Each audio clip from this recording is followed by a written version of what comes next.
Hello guys, welcome to our YouTube channel Easy Tricks app. In today's video, I will tell you how to make Boomerang video on Snapchat on your Android phone or on your iPhone or iOS. For this, first of all, you need to open your Snapchat app.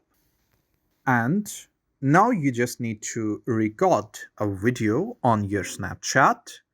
Just press and record a video of 1 second or 2 seconds. Now you can see the video is recorded. Now you just need to click on this last option and set it to loop. If you click on it once, it will show you play once, and if you click on twice, it will be set on loop. So after setting it on loop, you just need to change its effect. You just need to swipe from right to left. And